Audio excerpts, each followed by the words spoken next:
powerhouse is reeling from a once an in generation drought, and inflation is at 5-year highs. In June, the World Bank projected Kenya's GDP would grow by 5.5%.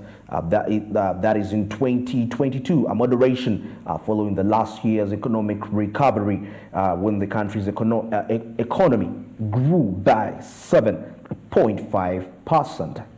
And that's it with Kenya. And of course, the fuel subsidies have been removed by the new regime. And now let's cross over to the country of Lebanon, and that's in the Middle East, as people are robbing banks in Lebanon to take their own money. Imagine that. That's quite a very, very, very, very remarkable. You can see those images right there as we see bank hastes in Lebanon. I know sounds really so sad right there. Of course, when I read the report here, the bank hastes in Lebanon have become a growing trend. But these armed robbers storming into banks are not stealing anyone else's money, but they are just demanding to access their own savings. Still further here, and instead of being prosecuted, the proprietors have largely been allowed to remain free and have become folk heroes. The incidents have become increasingly common in the country as Lebanon's economic crisis continues. The local currency, the Lebanese pound, has depreciated by more than 90%. That's against the United States dollar on the black market, while the government's new restrictions on how much money can be withdrawn from their own bank accounts have also excavated the situation. There is a minimum and maximum amount that has been set by the government to ensure that actually people can withdraw money. But with the current crisis, as we've seen in the report, the dollar is depreciating. And imagine on the black market, and the black market is known to be transacting friendly prices. But if there is a depreciation on the black market, you just get to see how serious the situation is. Then try to compare it on a genuine market on the forex. You can get to understand what really it means for the people in that nation of Lebanon. And instead of being prosecuted, as like I said, these people are being seen as heroes. And of course, majority of the people in that country would love this. They seem to be in love with this because it's a crisis and it's touching everyone. So as I continue still with this report, Lebanon has been reeling from the worsening economic meltdown that since 2019 plunging 80% of its population, about 3 million people, below the poverty line according to the United Nations. Poverty and unemployment have soared, and savings account values have evaporated along with the country's middle class. Since 2019, Lebanese banks gradually imposed draconian controls on deposits, effectively locking millions of customers out of their foreign currency savings. The first known case of someone forcibly getting their funds back was reported in January, when a man held dozens of people hostage in eastern Lebanon after he was told he could not withdraw his, of course, foreign currency savings. The local media reported that the customer was eventually given some of his savings and surrendered to the security forces.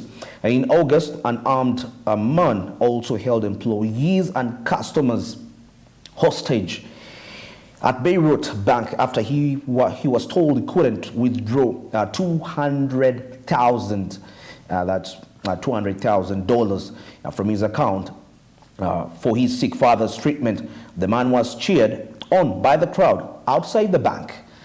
$200,000 is quite an enormous amount of money. If you're to put that into the local currency, that's in Uganda, that's quite remarkable. We are talking about 500 millions and above. That's quite incredible for somebody to be denied such an amount in such a time when the world is undergoing a serious economic crisis. Definitely such people are representing what the crowd feels should be done to ensure that they can actually get back their savings. On Wednesday, as I wind up this, on Wednesday, another armed man entered a branch of Bank Med in Lebanon's mountain city of Ali and attempted to retrieve his savings. You can just see how the world People are stranded. Let me use that term to make it really, really perfect. How people are stranded and they're willing to do anything. And people are seeing these people as heroes. So you can imagine how the crisis is really taking the country and the globe at large. And now let's wind up the international updates with Tanzania. As Tanzania says, Uber and Bolt agreed to resume their operations. This comes after weeks of controversy which had cited stringent regulatory environment. When I go further in this report, Tanzania says Uber and Bolt ride-hailing services will resume after weeks of controversy over the two companies, which had cited a stringent regulatory environment. Uber suspended services in April, while Bolt switched to corporate clients only in August after the government's regulatory changes were enforced in March. The Land Transport Regulatory Authority, that's LATRA, which sets and approves fares for ride-hailing operators in Tanzania, issued guidelines that doubled per kilometer rate to 900. That's Tanzanian shillings. That's about $0.39. And cut commissions. The firms charge to 15% from the maximum of 33%. LATRA's director, that's Habib Suluwo, on Monday visited the company's challenges and had been sorted following a meeting with the government. And of course, he said the agreement was favorable for both companies and the members of the Tanzania's, that's Online Tax Drivers Association.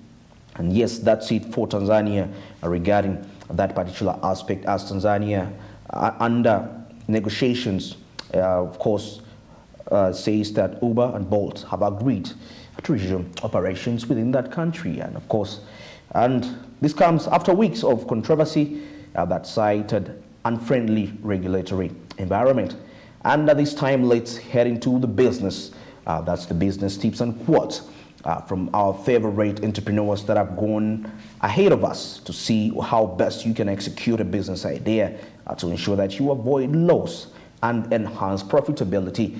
But firstly, let's review the business tip of the day.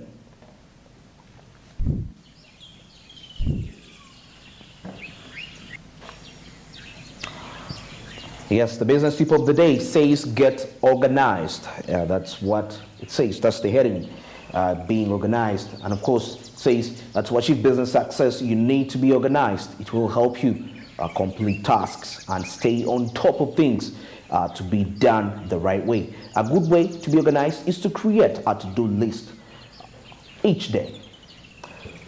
Very, very interesting. In our day-to-day life, we have books we consider that we call the diaries. When it talks about a to-do list, and these diaries have a set of days. You know, there is today from 1st to the 31st of every month, and that's from January to December.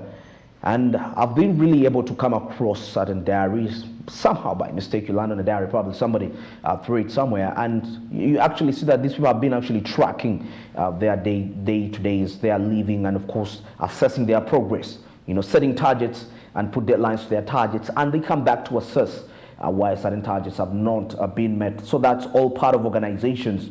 You put aside a to-do list. Of course, nothing is done by mistake. In the developed countries, and majority of the people actually have books where they write their days. It's not by mistake. You don't just wake up and you just find yourself in a place just by mistake. It should be something that you plan a day before. And in that way, if you can plan for your day, then that means you're going to be able to plan for your business for 50 years, for 5 years, for 10 years ahead. That's going to be influential. But it all starts by being organized as an individual. You know, it starts with you. You think of transforming something, first transform yourself. You know, you want to achieve prosperity, in a way that is so extreme. First, achieve the prosperity within you as a person. Literally, that's what this message is trying to put out across. This is what this tip is trying to explain to us in that aspect. It all starts with you getting organized, getting to know, getting to plan. Yes, that's it. And now let's wind this up with the business quote of the day.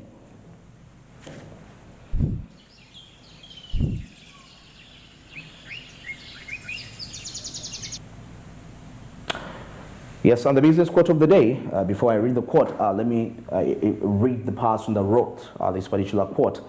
That was Samuel Beckett, an Irish avant-garde novelist and the playwright. So that's quite, that's his name.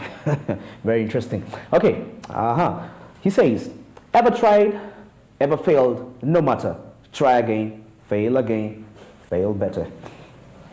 How do you get that? How do you perceive that?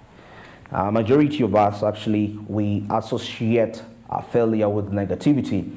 And in most cases, when you hear the aspect of failure, and if somebody tells you try, even if you fail, you keep trying, probably there is a fear that grows amongst you. But I will confess to you that if you can overcome your failures, definitely that's going to be a gateway for your success, but they're going to be inevitable. At some point in life, you will make a mistake regarding a certain aspect, but what determines a successful person and somebody we can term like a failure in the world is how you perceive failure. Simply that. How do you take failure?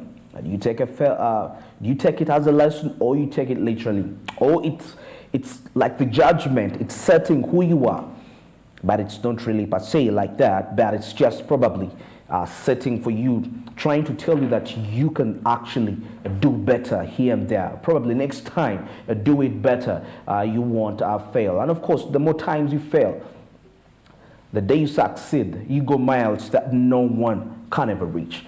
For example, you know the person that invented the bulb. Quite a number of tests were done, equivalent more than 100 tests, more than 1,000 tests were done, not until he came to the final test that was a success, but a majority had failed, but he didn't give up. And today we have the lights that we use in our homes, on the streets of the cities we use. So that's very remarkable. Failure is very fine. It's teaching you to be a better person, so embrace it with all due diligence.